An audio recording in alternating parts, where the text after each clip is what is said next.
itu yang harus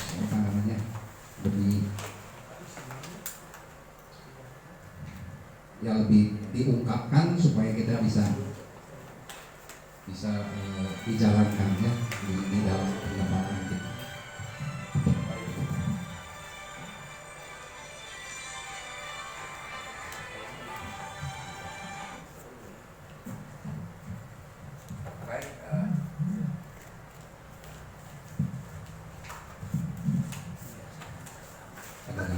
Belum bisa nyala itu kalau disambung ke kabel nggak nyala ya. Ada masalah. Filenya ada. Filenya itu di desktopnya ya. Di desktopnya ada di atas paling kanan menggembalakan juga. Ini malam saya sudah cas tapi tadi saya pas buka juga habis terjadi gitu ya. Oke, jadi pertama kali kita akan melihat ya.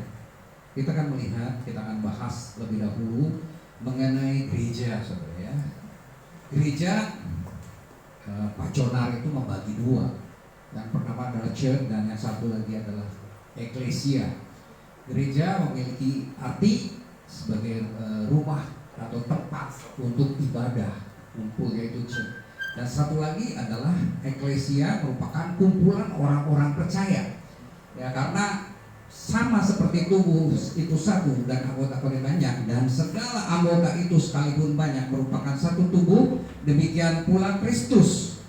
Sebab dalam satu roh kita semua, baik orang Yahudi maupun orang Yunani, baik budak maupun orang merdeka, telah dibaptis menjadi satu tubuh, dan kita semua diberi minum dari satu roh.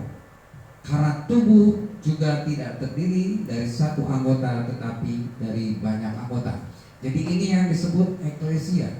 1 Korintus 12 ayat 12 sampai 14. Nah, kita kalau bicara tentang gereja yang adalah tubuh Kristus yang terdiri dari banyak anggota, dan anggota masing-masing memiliki fungsi-fungsinya. Kemudian juga tidak membedakan apakah dia itu budak, apakah dia itu adalah orang merdeka. Demikian pula apakah dia dari bangsa Yahudi atau non Yahudi atau Yunani, semua itu diberi minum dari satu roh.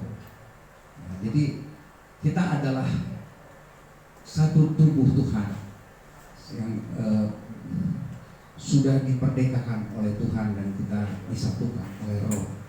Nah, jadi anggota gereja adalah setiap orang yang percaya kepada Kristus dan telah dibaptis dalam nama Bapa, Putra, dan Roh Kudus. Ya. Nah, di dalam gereja itu banyak jabatan, ya. Yang pertama rasul, kemudian kedua nabi, pemberita Injil, pengajar, diaken, penatua, penilik jemaat, pemimpin. Semua itu ada di dalam gereja, dan kepalanya adalah Kristus. Seperti dikatakan dalam Kolose 1 ayat 18, ialah kepala tubuh, yaitu jemaat. Tubuh adalah jemaat. Ialah yang sulung dari dan yang pertama bangkit dari antara orang mati, sehingga ia yang lebih utama dalam segala sesuatu. Jadi Kristuslah, Yesuslah kepala gereja. Ya, kalau kita seringkali mendengar lah ya, beberapa hamba Tuhan merasa bahwa dirinya adalah kepala dari satu gereja. Ya, rasanya kita harus ingat ayat ini. Ya, Tuhan sudah menekankan bahwa semua dalam satu gereja itu adalah sama. Ya, memang ada pemimpin yang dipilih, tetapi adalah sama, di mana di dalam gereja itu harus ada saling melengkapi satu sama lain. Setiap orang punya kelebihan, punya kekurangan, dan itu harus saling melengkapi. Seperti Lego. Ya, kalau Lego itu ada bagian yang kurang, ada bagian yang menonjol, ada yang bagian yang ke dalam. Ketika semua itu disambung menjadi satu bentuk yang luar biasa. Ya, itulah yang Tuhan mau di dalam gereja Tuhan, supaya kita saling melengkapi satu sama lain. Nah, ada satu peristiwa, yaitu ketika Tuhan Yesus sudah bangkit. Dia bertemu dengan Petrus di sebuah danau. Nah, ada lagunya di tepi Danau Galilea. Tuhan bertanya kepada Petrus sebanyak 3 kali. Apakah engkau mengasihi aku? Kenapa? Karena ada tugas dan tanggung jawab yang besar, yang berat tugasnya, yaitu apa? Menggembalakan domba-domba Tuhan. Domba-domba yang sudah ditebus oleh Tuhan Yesus dengan darahnya, dengan begitu mahal. Tuhan mau berikan itu kepada Petrus. Dan ini tugas yang paling berat. Seorang hamba Tuhan menafsirkan 3 pertanyaan Tuhan ini sebetulnya berbeda, dan perintahnya juga berbeda. Yang pertama adalah gembalakanlah domba-dombaku, diterjemahkan perawatlah anak-anak dombaku.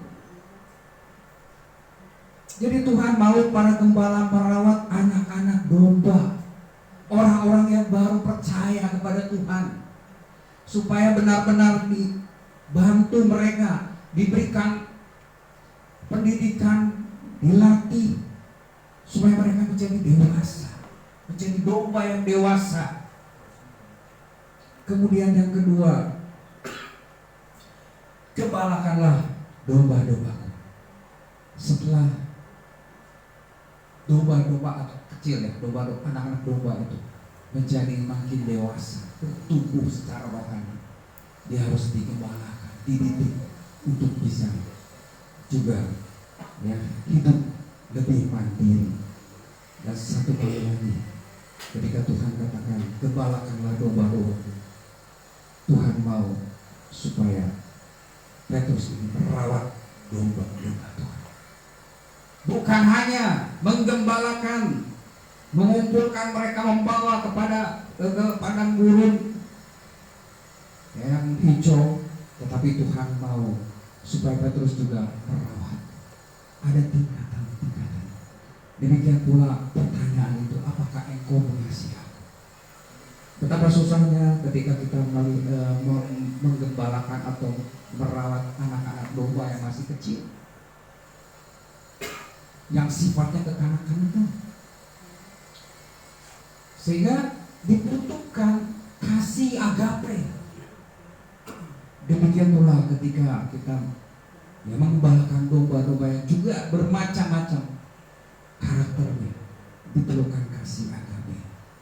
Tapi ketika merawat domba-domba itu, diperlukan satu kasih yang persahabatan, supaya ada ya, bukan turun sebetulnya ya, tetapi lebih lagi Petrus atau para gembala boleh menganggap orang-orang yang digembalakannya adalah sahabat, di mana mereka harus lebih dekat satu sama lain, supaya mereka juga bisa mengikuti ya apa yang Tuhan mau di dalam kehidupan.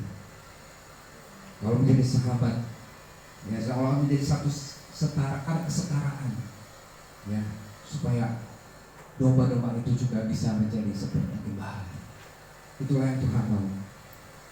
Dan di dalam Matius 16 ayat 18 dikatakan, dan aku pun berkata kepadamu, engkau adalah Petrus, dan di atas batu karang ini aku akan mendirikan jemaatku.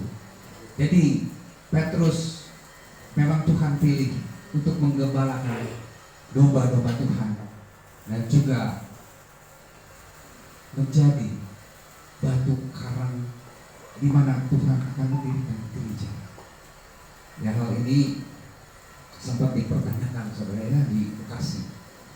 Jadi katakan maksudnya bukan Petrus lah yang menjadi batu karang, bahkan dikatakan Petrus itu adalah batu kecil artinya. Dan saya berjanji kepada beliau untuk saya cari ya, apakah ada. Ternyata memang ada sebenarnya. Ada yang menafsirkan bahwa Petrus adalah artinya itu batu kecil. Ya, tetapi dikatakan itu tidak logis. Ya, tidak logis ya. Jadi memang Petrus adalah batu karang di mana Tuhan Yesus akan membangun gereja. Petrus atau Kefas itu diambil dari bahasa Aram. Tuhan Yesus berkata dengan kata-kata bahasa Aram yang artinya batu karang, bukan Petros. Kalau mau dipakai yang batu kecil, bukan Petros, ini ya. Tapi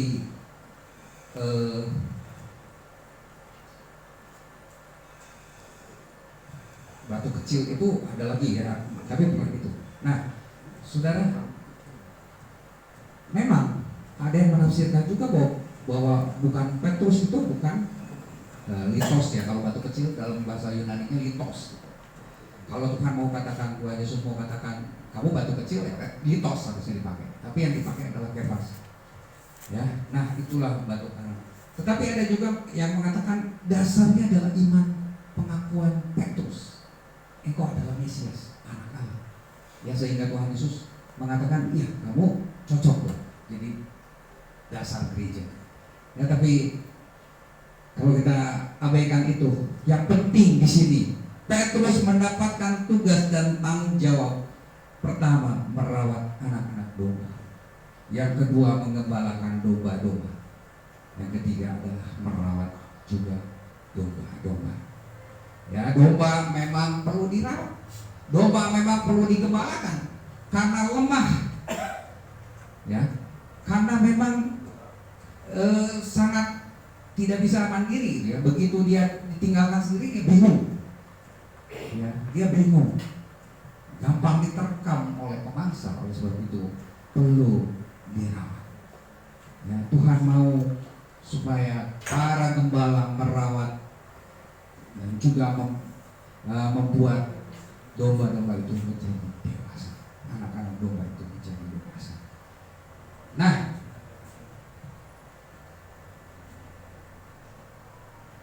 seperti yang dikatakan Petrus setelah dia ditinggalkan Tuhan Yesus, dia tahu bagaimana harus mengembalakan domba.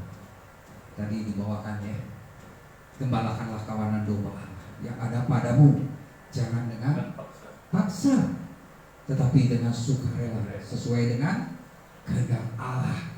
Dan jangan karena mau mencari keuntungan, tetapi dengan pengabdian diri. Ya, Tuhan mau, dan Petrus tahu persis kemauan Tuhan itu, supaya dia mengembalakan dengan hati yang rela, dengan ketulusan sesuai dengan kehendak Allah. Jadi bukan karena kehendak kita sendiri.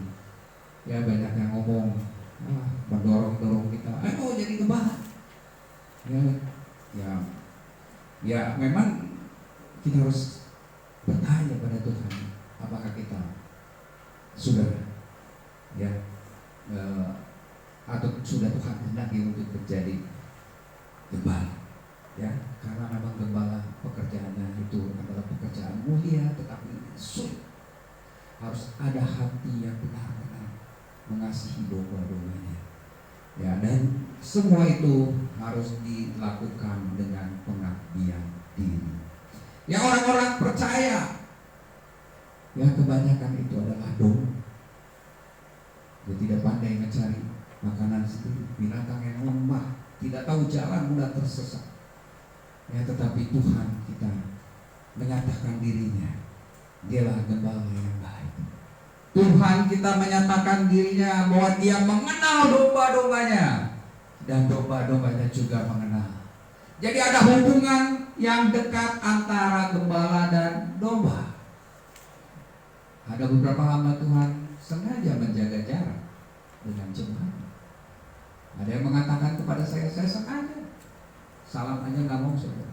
Maksudnya salam asal salam nggak mau. Kenapa? Karena saya itu pembicara, saya pengkhotbah, saya harus jaga jarak. Tapi yang Tuhan mau di sini kita menjadi para gembala nih ya, kalau saya ikut. Para gembala itu mengenal domba-dombanya dan domba-dombanya mengenal gembala. Ya. Yohanes 10. Tuhan Yesus adalah gembala yang baik yang mengenal domba-dombanya dan juga domba-dombanya mengenal gembala. Jadi ada hubungan yang begitu erat Mengenal bukan asal tahu. Saya pernah ketemu dengan dua bupati ya. Kenal. Ya ketika ketemu kan bukan kenal, tahu gitu. Mungkin saya berapa kali ketemu ngobrol mengenai soal pekerjaan, tapi saya tidak mengenal beliau. Beda dengan mengenal beliau. Ya, harus hubungan yang Tuhan mau antara gembala dan domba itu harus mengenal, benar-benar mengenal. Itu harus seperti apa? Ya. Dan Tuhan juga melihat bahwa di dalam gembalaan itu ada dua yang seringkali kita dengar ya. Apa? Ada domba dan kambing. Ada domba, ada kambing. Fisiknya memang berbeda, bulunya beda, ekornya beda, makanannya beda, kandungnya beda. Ya, secara fisik kita bisa melihat itu. Dan Tuhan bisa membedakan, atau gembala bisa membedakan. Bukan gembala saja, bahkan yang sepintas saja orang yang lihat itu tahu, oh ini domba, ini kambing. Tapi Tuhan menggambarkan ada orang-orang yang digembalakan itu seperti kambing, ya, yang dikatakan apa di dalam Matius 25 dikatakan kambing itu nantinya akan dipisahkan Tuhan masuk di dalam siksa neraka. Kenapa? Karena dia tidak mempedulikan sesama. Beda dengan domba-domba yang melihat orang yang susah, melihat orang yang dalam kelaparan, dalam kesulitan, dia segera menolong, membantu. Ya, lapar, haus, orang asing, telanjang, sakit di dalam penjara, dia datang membantu. Tetapi kambing tidak melakukan. Ya, dan Tuhan memberikan berkat ya kepada si domba, yaitu kerajaan yang sudah disediakan sejak dunia dijadikan. Nah, saudara, jadi saya baca-baca di dalam Alkitab tidak ada yang namanya domba harus digembalakan, kuda harus digembalakan. Tetapi Ken Humphrey melihat sesuatu yang lain, ya, dari kuda, dari seekor kuda, dan dia katakan kuda ini harus digembalakan. Kuda ini harus digembalakan. Dan ternyata di dalam gereja-gereja Tuhan juga mengirim kuda. Tuhan bukan hanya mengirim domba dan kambing, tetapi Tuhan juga mengirim kuda-kuda. Untuk apa? Nanti kita akan lihat bagaimana dia membahas bahwa seekor kuda itu luar biasa dalam pekerjaan Tuhan. Sangat dibutuhkan di dalam pekerjaan Tuhan. Ya. Dan Tuhan mau gereja bertumbuh, betul? Tuhan mau gereja itu terus meningkat, baik jumlah maupun kualitas. Jangan bilang, ya nggak apa-apa lah. Memang Tuhan percayakan hanya segini saja. Kalau kita kaitkan dengan hukum Pareto, prinsip Pareto, hanya 20% yang baik. Kalau jumlahnya 10, hanya 2 orang yang bagus. Kalau 100, 20. Kalau 1000 berarti 200. Makin lama, makin banyak berarti makin banyak juga orang yang baik. Jadi Tuhan memang menginginkan pertumbuhan itu jumlah dan kualitas. Tentu kualitas yang utama, tetapi jumlah. Karena apa? Ketika kualitas itu bagus, dia akan menambah jumlah. Saudara tahu, ketika jemaat pertama didirikan dan kita melihat kualitas hidup mereka itu bagus, Tuhan tambahkan setiap hari orang-orang.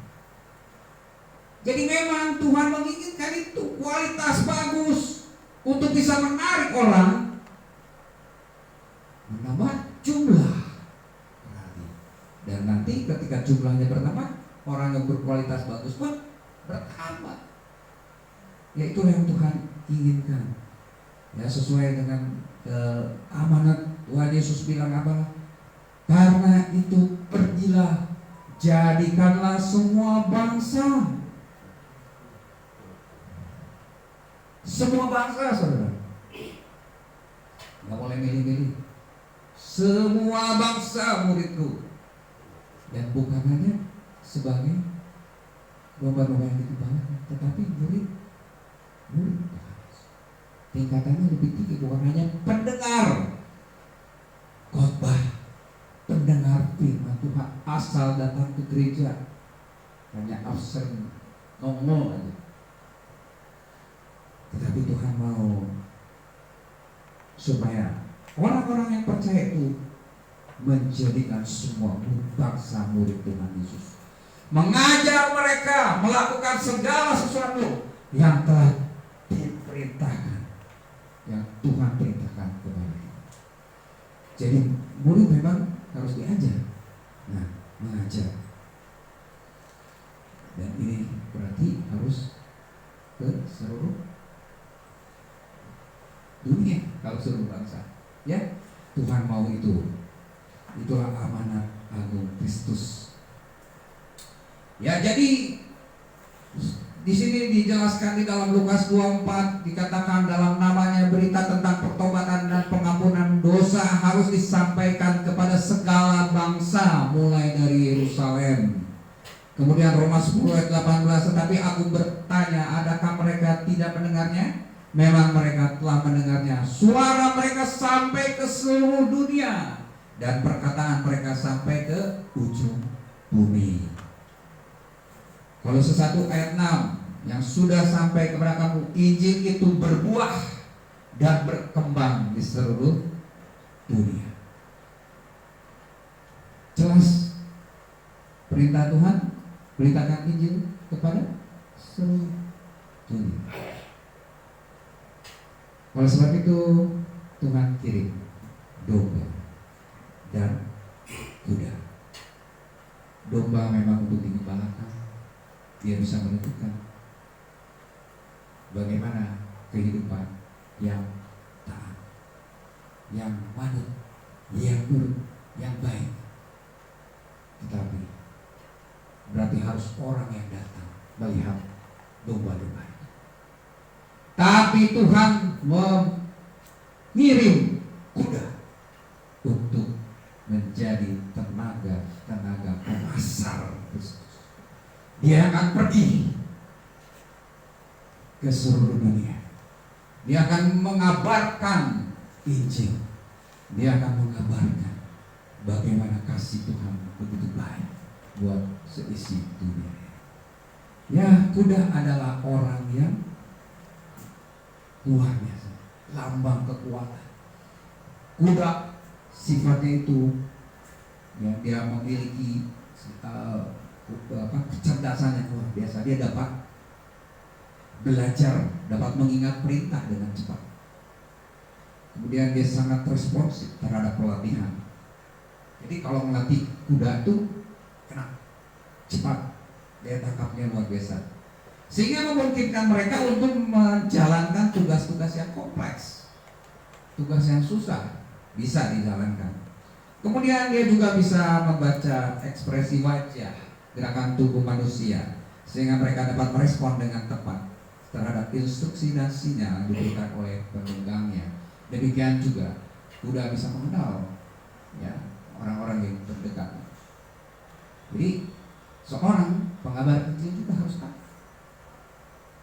ekspresi bahasa tubuh dari orang-orang yang diajak, ya kita ajak atau diajak untuk masuk. Yang nggak bisa main sembarangan, main tembak ya, langsung ayo tantangan, percaya Tuhan, ayo berdoa. Tidak, tapi dia tahu persis bagaimana ekspresi atau bahasa tubuh orang-orang yang dia Injil.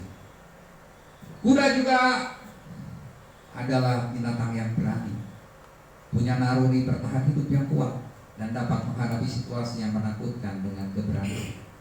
Dia nggak bakal takut ketika banyak suara-suara, mungkin ya sekarang desingan peluru dan sebagainya. Dia nggak takut. Ada suara pedang dekat dia nggak takut.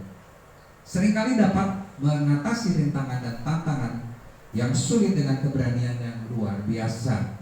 Nah, sifat inilah yang membuat mereka sangat cocok untuk kegiatan seperti balap pacu, olahraga melompat, dan permainan polo. Nah, ada keterikatan antara kuda dan manusia, emosi, ya ada keterikatan emosi yang tadi ya. Jadi dia sangat dekat dengan orang yang menunggangi. Dengan apa? Ya, kalau kita lihat penunggang kuda tuh jokinya itu hanya dengan kaki gitu ya. Dengan sebelah gini ya, kaki dalam. Nah, gitu tahu dia kudanya harus gimana. Dia harus lompat, tahu dia. Ya. Apalagi yang merawat mereka, dia tahu persis. Kemudian hubungannya saling percaya. Dia suruh melompat, dia nggak lihat ada bahaya, pokoknya ya lompat lah, gitu ya. Kemudian kuda juga mencari kehadiran manusia. Ya, dia mencari rasa aman dan kebahagiaan. Saya teringat ada dua malah ya. Dulu waktu masih kecil tuh sering nonton. Ya ada kuda namanya siapa, Mr. Ed. Ada yang tahu nggak? Mr. Ed. Yang kemudian di Fury gitu ya, Fury gitu. Itu sangat dekat dengan anaknya, dengan anak pemiliknya. Ya dan anak ini lain dekat dengan dia. Dia bisa menolong mereka.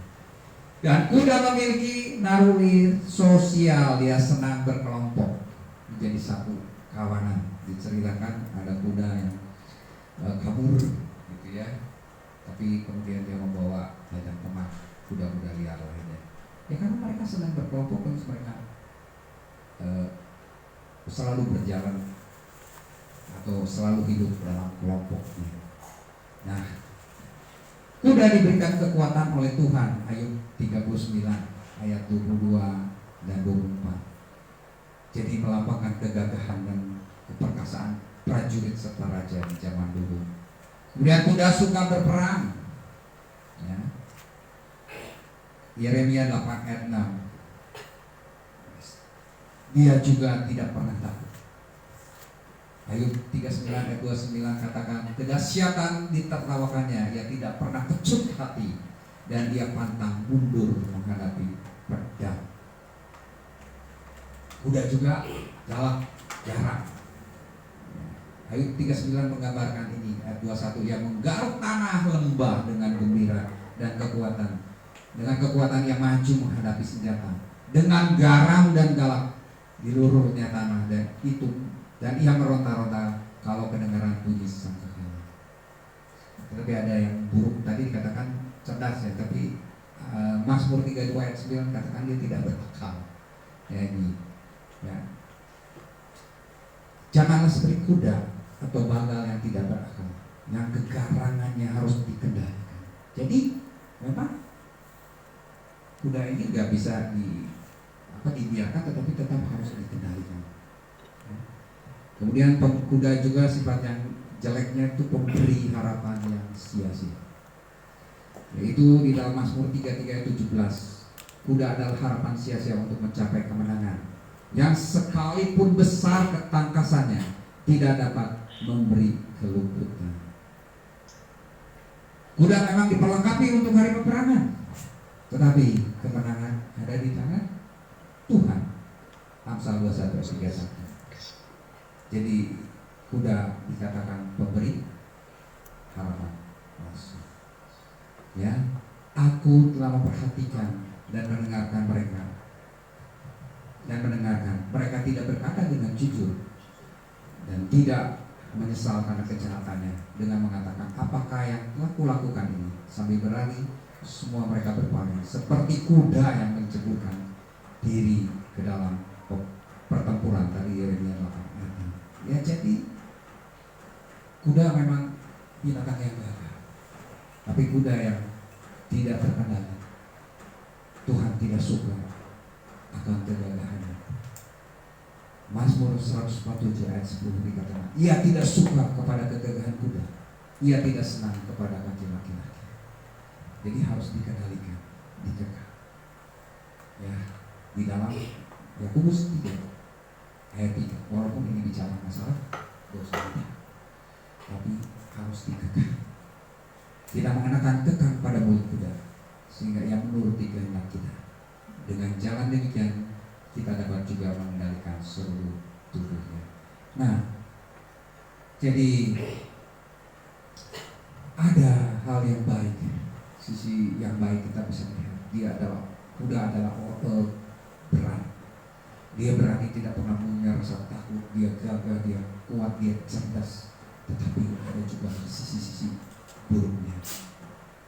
Dan Tuhan dikatakan tadi jelas tidak menyukai kegagahan kuda.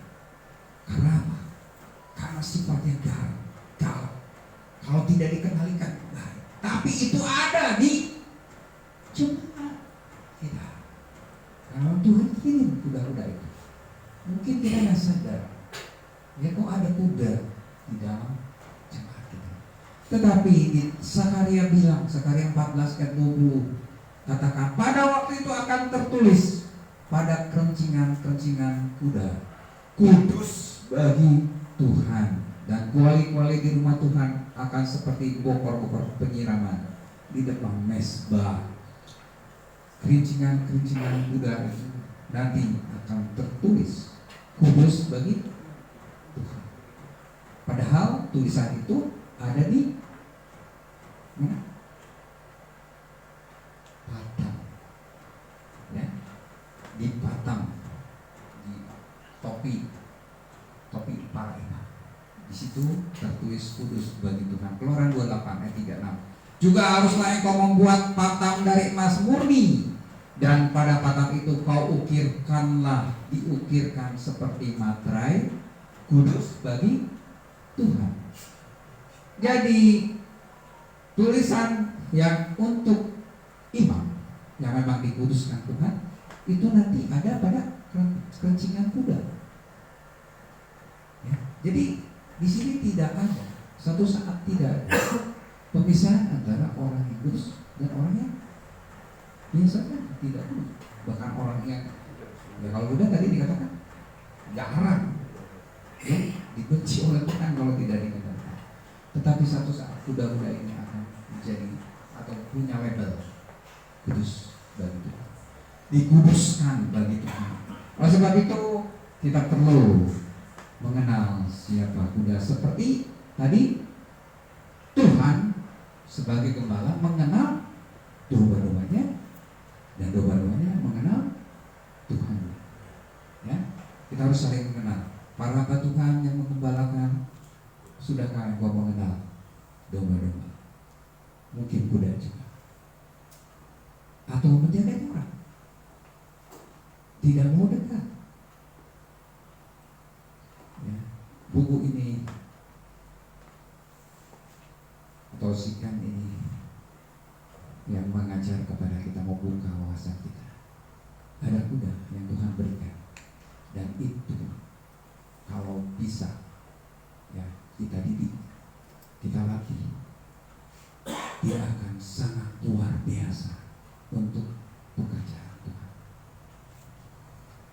Dan Tuhan mau, Tuhan percaya beberapa kuda kepada hamba-hamba Tuhan yang Tuhan percaya juga bisa melakukan. Tadi dikatakan di firman Tuhan ada upah untuk gembala, mahkota kemuliaan. Dan orang diberi upah karena pekerjaannya. Keselamatan diberikan kepada setiap orang yang percaya kepada Tuhan, tetapi upah yang besar itu, yang mulia itu diberikan hanya kepada pekerja. Bersyukurlah kalau Tuhan kasih pekerjaan gembala kepada hamba-hamba Tuhan yang ada. Jangan sia-siakan itu. Pekerjaan yang mulia yang tidak bisa dilakukan oleh setiap orang. Saya merasa saya nggak punya talenta menggembalakan. Mungkin saya ngajar, oke, menggembalakan saya nggak bisa. Hati gembala. Kalau kalau saya pikir gitu, sama keluarga saya cuek kok. Anak saya protes tuh, saudara. Saya pulang kerja, diam di kamar, di perpustakaan, baca, atau siapkan firman. Ya, seorang gembala nggak bisa begitu, saudara. Harus ada perhatian, ya. Jadi memang setiap orang punya ini masing-masing. Jadi ketika mereka protes, kemudian istri saya juga protes, ayo dong lomba, ayo dong, tuh lihat tuh orang kayak begini, begini. Ya, bahkan anak saya keras ngomongnya ya. Untuk anak saya yang pertama itu tajam ngomongnya. Dia bilang apa? Kalau bisa ganti papi, saya ganti papi. Kenapa? Ya Pak, kayaknya tidak ini. Tapi saya belajar tanggung jawab. Dia bilang, saya belajar tanggung jawab dari papi. Saat itu lagi mendengar di satu gereja tentang khotbah tentang kasih, mendirikan atau membangun keluarga. Dia bilang, saya tidak melihat kasih dari papi. Kayaknya papi nggak ngasih mami, karena itu cuek-cuekan gitu ya. Kenapa? Karena yang dibayangkan adalah apa yang ada di film-film, apa yang ada di novel, ya. Oh, orang yang ngasih itu seperti itu. Saya baru baca nih buku-buku tentang pernikahan, kan saya baca. Jadi memang itu sangat merusak gitu ya. Jadi banyak orang gak puas ketika mereka sudah menikah. Nah, apa yang mereka bayangkan tentang kasih, romantisme, tidak ada ternyata setelah menikah. Karena yang lebih banyak akan jauh ya. Oke, menyimpang kalau jauh. Jadi kembali ke situ ya. Harus setiap orang punya talenta masing-masing. Nah, demikian juga kuda memiliki talentanya. Jadi kuda ini siapa sih? Ya, kuda ini adalah orang-orang yang sukses di pekerjaan di dunia sekuler. Siapa itu? Dia bisa politikus, dia bisa apa? Usahawan tadi, pengusaha. Dia juga bisa ya orang yang CEO gitu ya. Jadi memang orang, bahkan pengurus organisasi gereja, ya banyaknya kan mereka juga adalah orang-orang yang bisa mengelola sehingga bisa besar gerejanya, berkembang kemana-mana ya. Nah, ada satu yang bukan salah sebetulnya. Jadi memang tujuan semua gembala sidang adalah mengembangkan gereja, betul ya? Karena memang harus mengembangkan kan. Karena Tuhan juga menginginkan pertumbuhan dari harus banyak. Tapi dan mereka untuk mencapai itu mereka ikut seminar-seminar dan konferensi tentang pertumbuhan gereja. Ya, bagaimana kita membawa orang-orang di luar untuk masuk dan menjadi salah seorang dari kita, sedapat mungkin mengisolasi mereka dari situasi. Ya, jadi pikirannya hanya itu, kumpulin orang sebanyak-banyaknya, jaga dia, jangan sampai keluar. Itu kan yang diajarkan oleh atau diajarkan dalam seminar-seminar pertumbuhan gereja. Dan memang bertumbuh banyak gitu ya. Nah, Allah memberi pengertian seperti ini. Pekerjaan sebuah gereja bukan hanya membuat program-program yang muncul dari dalam gedung gereja jemaat lokal, melainkan yang diinginkan itu pelayanan-pelayanan yang Allah berikan pada anggota-anggota gereja di dunia pekerjaan dan lingkungan komunitas mereka. Jadi Tuhan menginginkan kita itu menjadi orang-orang yang Tuhan percayakan kepada kita untuk menjadi orang-orang yang berguna, bermanfaat, bisa menjadi pemasar kerajaan Allah. Di mana? Di dunia mereka bekerja. Itulah kuda-kuda. Ya, jadi banyak kali kita membatasi justru pertumbuhan kualitasnya. Tapi kita seringkali para gembala menjadikan mereka penurut seperti domba yang nggak bisa mati. Bahkan ada begitu ketatnya, katanya sih menjaga. Jangan sampai jemaatnya itu teracuni oleh ajaran-ajaran sesat. Nggak boleh baca buku ini, nggak boleh baca buku itu, karena itu sesat. Nggak boleh ke gereja itu, nggak boleh ke gereja.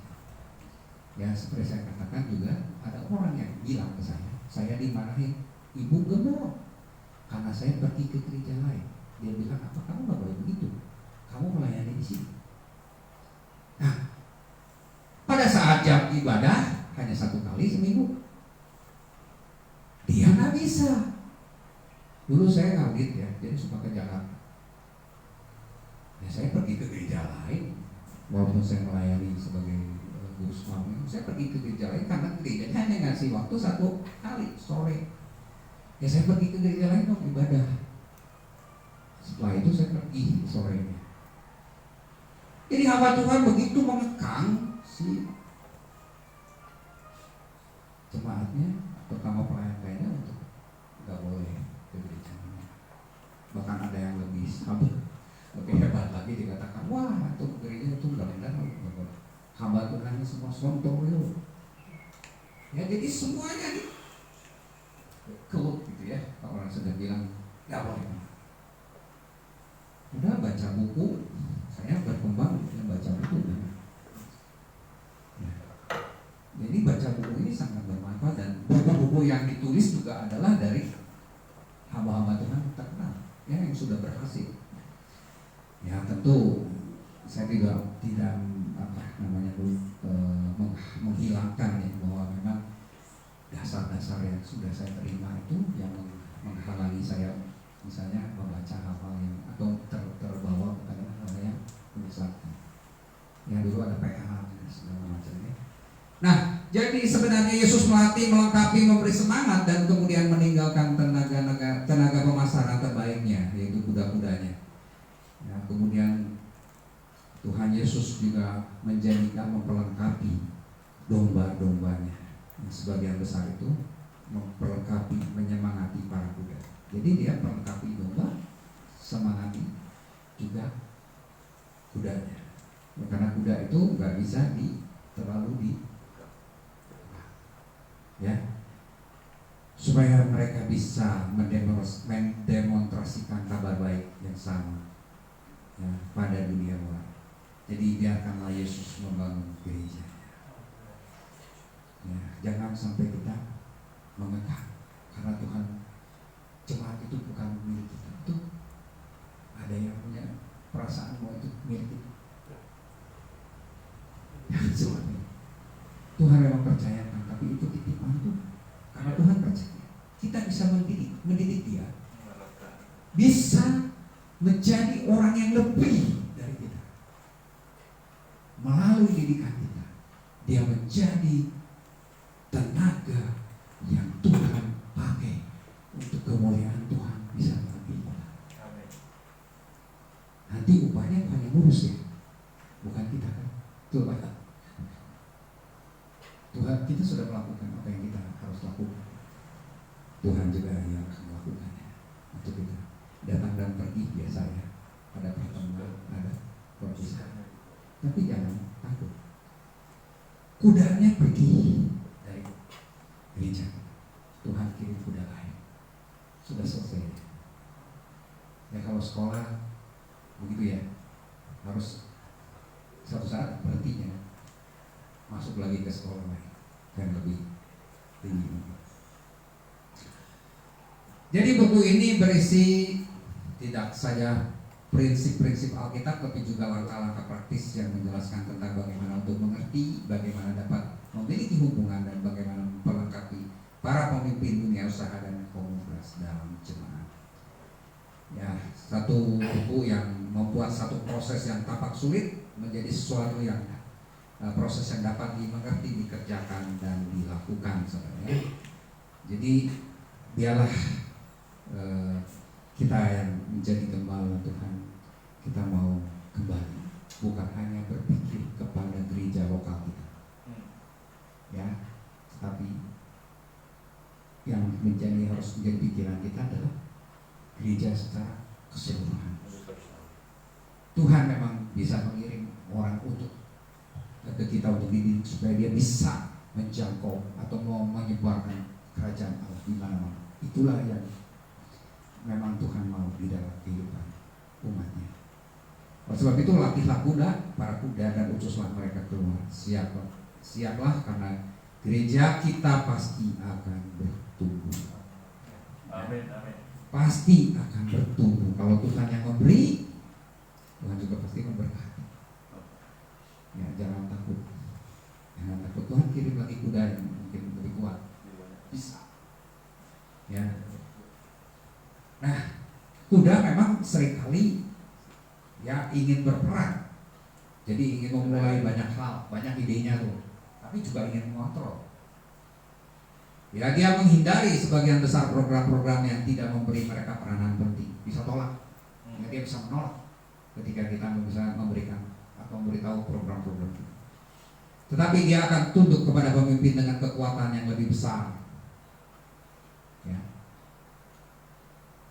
Dia bisa mendengarkan khotbah diam, saudara ya, diam dulu gitu.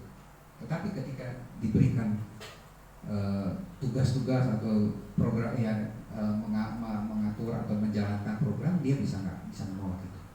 Dia bisa menolak itu. Jadi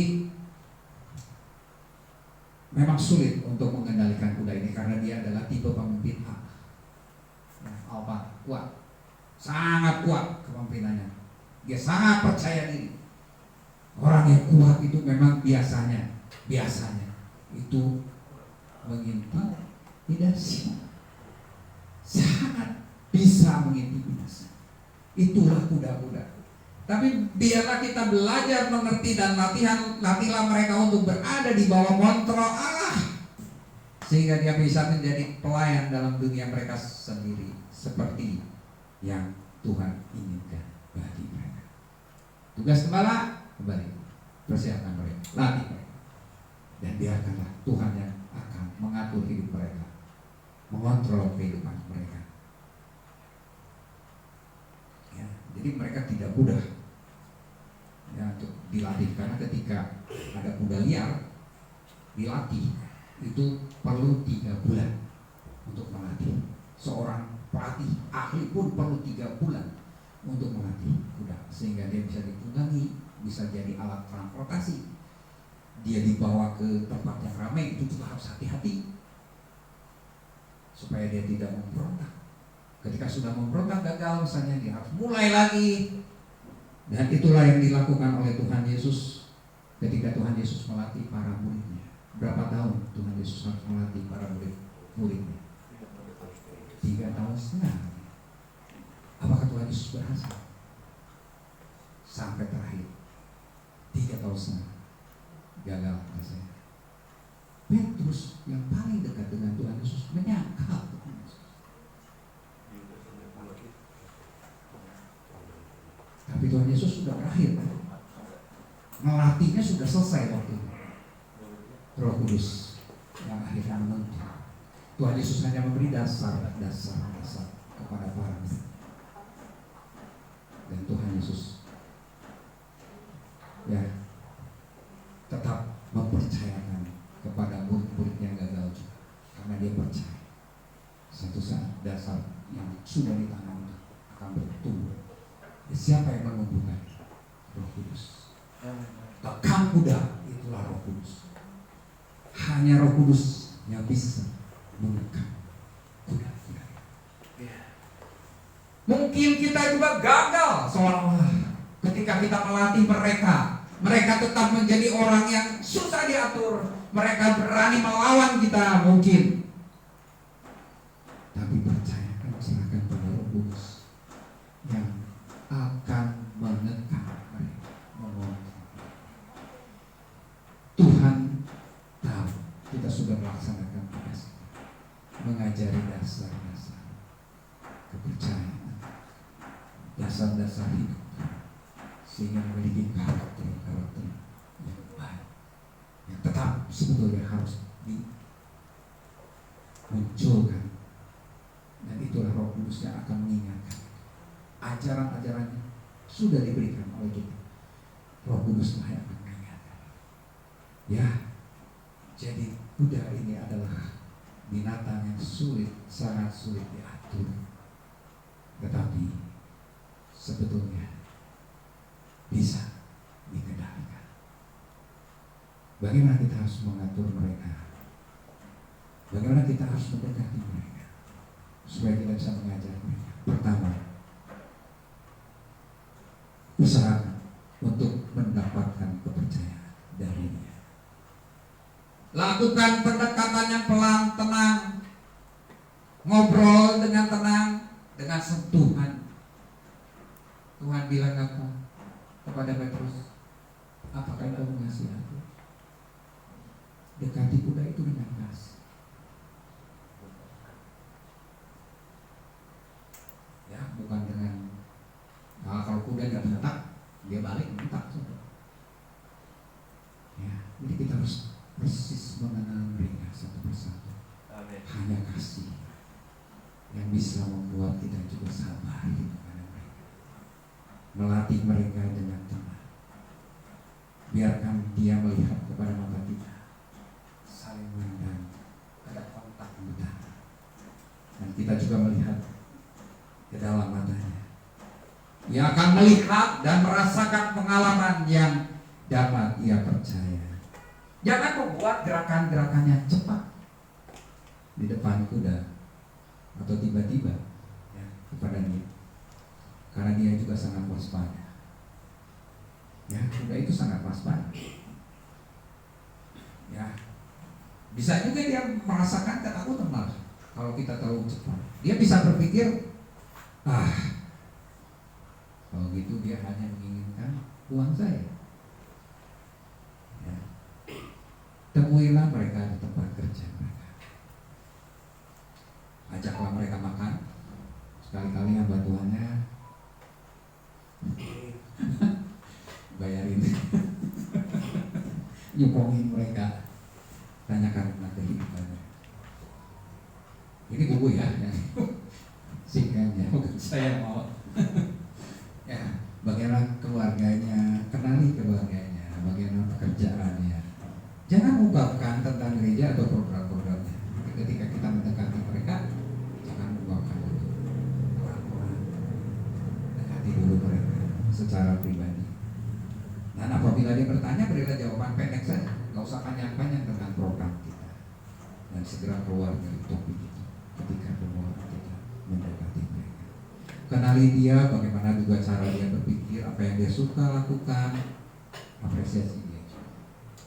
Ya, sehingga dia merasa yakin bahwa agenda kita ini sungguh-sungguh hanya untuk mengenalnya dengan lebih baik.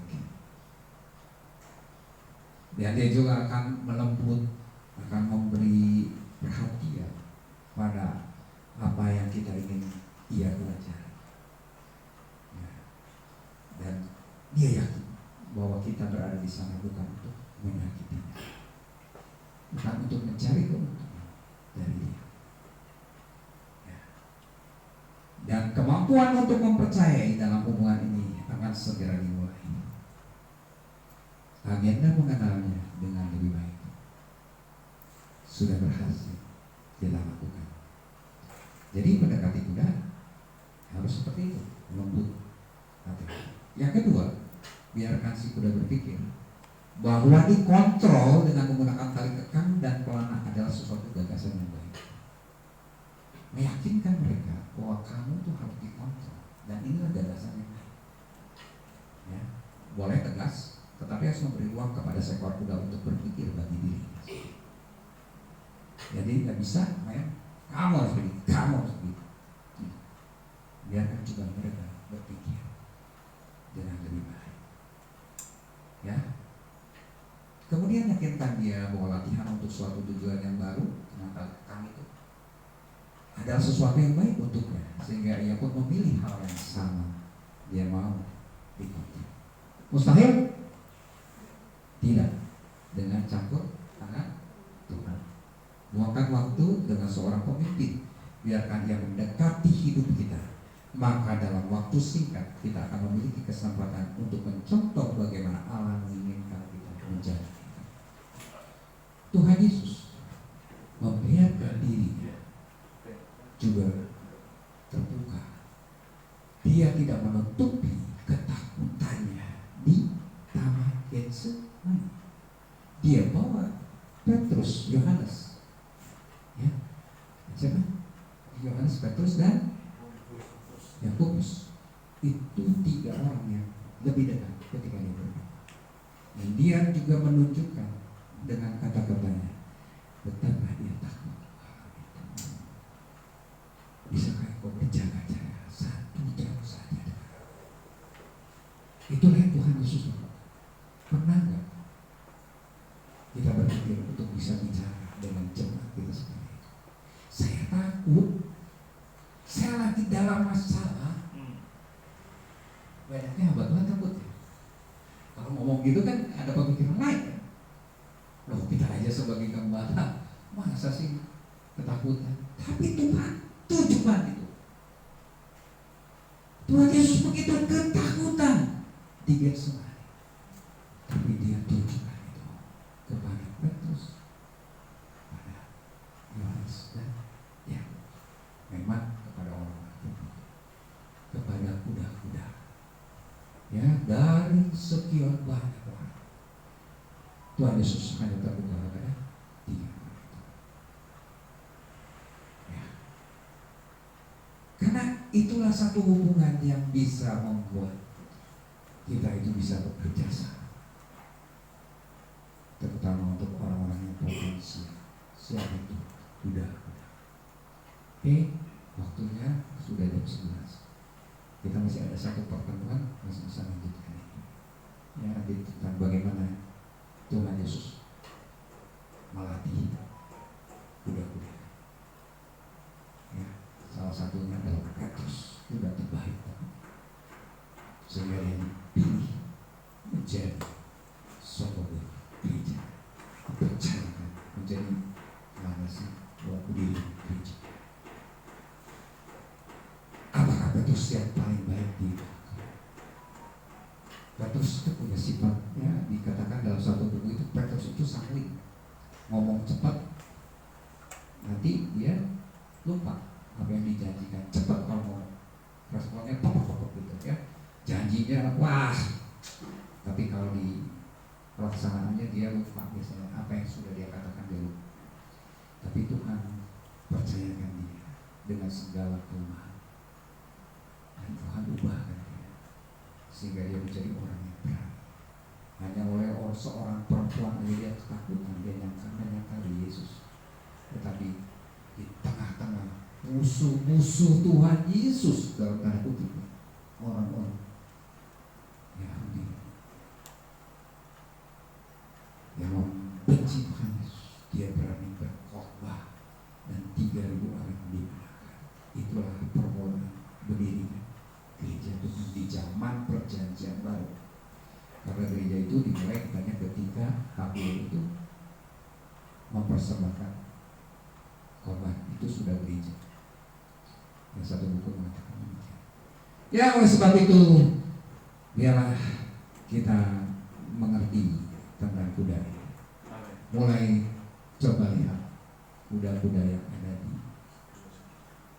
gereja kita masing-masing. Dan bersyukurlah kalau Tuhan berikan kuda itu, berarti kita dipercaya oleh Tuhan. Kita mampu mengendalikan orang yang begitu sulit, begitu garang, begitu luar biasa, pemimpin tipe A. Jadi kita A+ kayaknya. Tuhan anggap ini A+ nih bisa melawan orang pemimpin tipe A yang luar biasa. Ya, Tuhan Yesus memberkati. Amin. Saya seperti yang saya katakan bahwa saya punya rencana pertemuan ketiga Maret tanggal 2 itu kita akan berdialog dengan hamba-hamba Tuhan senior. Jadi tolong pertanyaan-pertanyaan yang sifatnya itu praktisnya, pengalaman, yaitu disiapkan saja, dikumpulkan supaya kita juga bisa hidup, ya, podcastnya bisa hidup. Nah, kalau yang teori-teori mungkin atau tentang buku ini mungkin bisa ditanyakan. Saya kasih kesempatan, ya mungkin yang teori saja ya. Sekarang mungkin ada dua pertanyaan gitu. Ada yang mau tanya? Ya, Pak. Kalau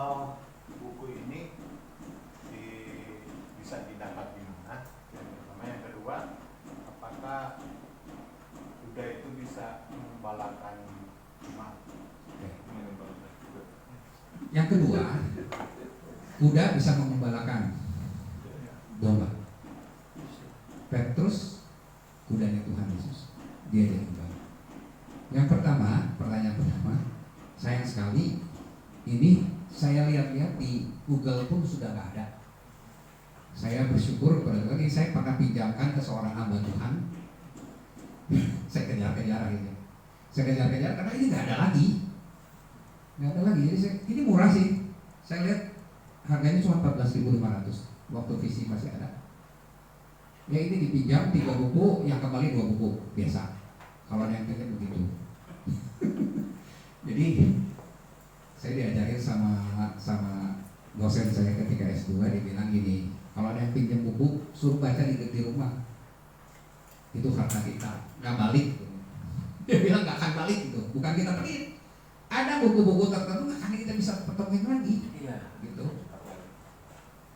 Ya. Ada lagi? Cukup satu.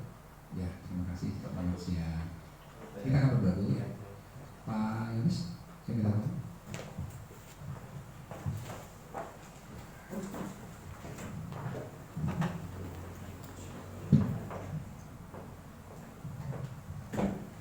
Mari kita berdoa.